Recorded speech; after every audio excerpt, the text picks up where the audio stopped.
This is TWiT. He's traveled everywhere, man. He's Johnny Jet, our travel guru, joins us every week to talk about traveling better through technology. Hi, Johnny Jet. Hello, Leo. You are somewhere with mountains. It looks like a kind of rustic, but beautiful, but like a California craftsman-looking room. Where are you? I'm at the Ritz-Carlton Bachelor's Gulch in Beaver Creek, Colorado. Sweet. Are you skiing? No, but you know what? I was shocked. I was down at the Beaver Creek Square, and they have an ice rink, outdoor ice rink. Sure, why not? Actually, is that a travel tip? Cold. If you go to ski resorts in the summer, do you get a better deal? I bet you would. And they're very nice, right? A lot of the ski resorts are actually more popular in the summertime. Oh, never mind. So not. I don't think that's the case. Because they're beautiful, right? You can't ski, but they're beautiful aries and nice hotels. For sure. And, I mean, there's beautiful hiking, mountain biking, canoeing, nice. whitewater river rafting. I can't even speak. Whitewater river rafting. Say that 5 times fast. Whitewater rafting. So, hello. Yeah. So, what do we have today? What's on the docket? So, you're talking about renting a car possibly or getting an Uber. So this week I actually have both. So a couple weeks ago, Natalie and Jack flew up to Seattle, and we were really impressed. Have you been to the Seattle airport? We're impressed how they do the car sharing. Yeah, but if you've gotten an Uber or a Lyft out of there, it's so organized. I wish every airport was like that. I mean, the Uber driver tells you what row they're in, what stall number, so there's no going out in the curb trying to find. Oh, that's nice. I like that. It's beautiful the way they do it. But I noticed that it said, for Uber, Lyft, and Wingz, go here. And I was like, I never even heard of Wingz. Have you? No. So W-I-N-G-Z. So I did some research on it, and actually it turns out they're pretty popular. They've been around since 2015. Wingz.me, W-I-N-G-Z.me. And what makes them different from Uber and Lyft is that, first of all, they don't do surge pricing. So if you pre-book, and you can pre-book, that price stays the same. It's a little bit more expensive than the others, but if you happen to do it a lot and you like a certain driver, you can request the same driver over and over, which I really like. And the fact that they don't surge. I found out why Uber is so inexpensive most of the time. They subsidize that ride. It costs them 59 cents on the dollar. You're only paying 41% of the actual cost, which is how Uber loses billions every year. Right, and they're just banking on. They're hoping to get customers. Take over the taxi, and then they're just going to start surging people. Right. So Wingz is available everywhere, or only in certain? No, they're 14 cities, 23 airports. Okay. So Austin, Dallas, Houston, LA, all the LA airports. Okay. Including John Wayne, where you're going, Miami, Orlando, Phoenix. So they're great. I mean, I put a post out and people are writing back. I love them. And but otherwise it's like Uber. A guy comes, it's like a cab. It is. But I bet you 80% of our listeners have never tried one of these ride sharing. Can you tell us why is it better or worse? Why is it different than just taking a cab? Well, I love it so much better. It's like taking a cab, though, right? It's like taking a cab, except you usually have more legroom. The cars are cleaner. The drivers are friendlier because you have to rate them. That's my big thing. And they're also a lot cheaper, as you just said. They subsidize it. Right. So sometimes in LA, surge pricing, not like taking taxis in LA or New York. Surge pricing is one of the things Uber does that everybody hates. When it rains in New York City and everybody's trying to get an Uber, they raise the prices by quite a bit. They'll tell you, of course, ahead of time, but because they say, well, there's more demand. We price it according to demand, which cabs never do. They're not allowed to do.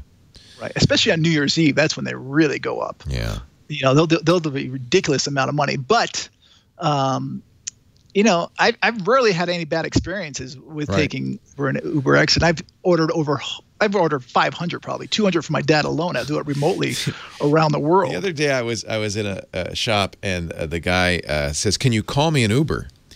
And people had to explain to him, no, that's not. Don't you have the Uber app? He said, well, I don't have a smartphone. He said, well, Uber is no good for you because you can't just. I don't think you can call an Uber unless you have Alexa. Then you can ask her to book it. Well, but you have to have the app. You have to have an account. You have to have a credit card set up, and you use the app to call the car. And by the way, there's different grades of service. It started with the black car, which is kind of like a limo, you know, but it's not. It's a higher, you know, quality car. Sometimes it's an SUV, and then they have Uber X, which is it can be, you know, a lesser car, right?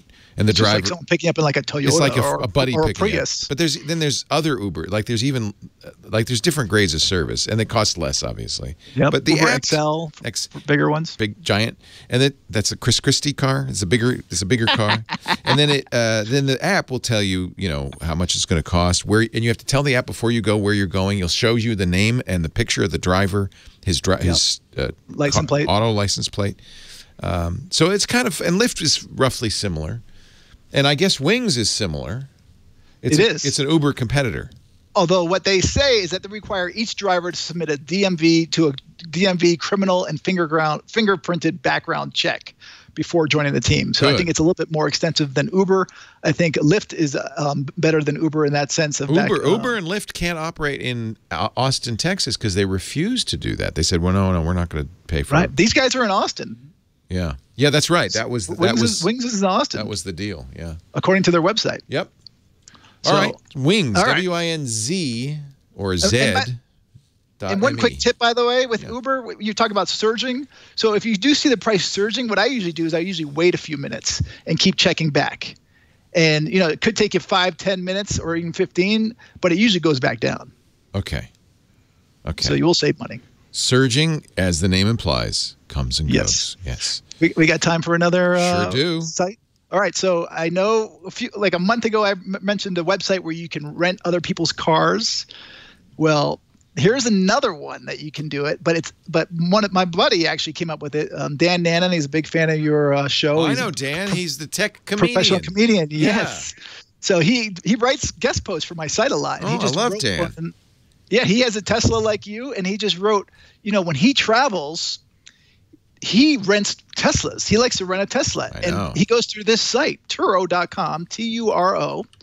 And because it's so much cheaper, he gets sometimes he gets Teslas for $79 a day. So their tag is rent better cars. They're not just Teslas. They're other kinds of cars. Yeah, too. You can get a Ferrari. You can get a Honda. You can get a Polaris Slingshot for $92 a day if you're really insane. Look at that. Yeah. That's a three-wheeled trike. And Dan even rents his own car on here, his Tesla out, because he lives in New York City. He's like, why should I just keep it in the garage? Cheaper than parking, yeah. And he makes $100 a day renting out his car. That's hysterical. That's so funny. And you get to set the assurance level that you want, where you're going to drop off, pick up, things like that. Or how you can get a Volkswagen Jetta for $45 or a Maserati Quattroporte for $154 a day. That's a pretty good deal. It's not bad, you know. I don't know if these are all better cars. No. But last week I mentioned a site called Auto Slash, and I used them again this week for Denver. I flew to Denver yesterday, and I found a national car rental for $45 a day. And I walked up, and they said they're going for $145 as a walk-up. And I was like, wow, this is a really good deal. So, you know, there's different sites you need to check. So this is just one of them that you should check, Turo.com. Turo, yeah. Auto Slash is another. Priceline. And so actually Auto Slash uses Priceline, and that's where they get it from, the deals, but they use a corporate code, which makes it cheaper. Johnny Jet.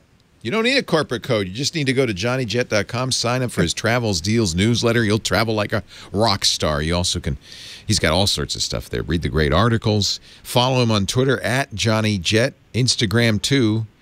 And sign up to the newsletter. Those newsletters get the newsletter if you do nothing else. JohnnyJet.com, and we'll see you next week. Safe travels, Johnny. Thank you. Johnny showed me his hotel room, and I asked, is your family with you? And he showed me the hotel room, and yes, they're definitely with you. It's like the Tasmanian devil ran. Love to the fam. Leo Laporte, the tech guy.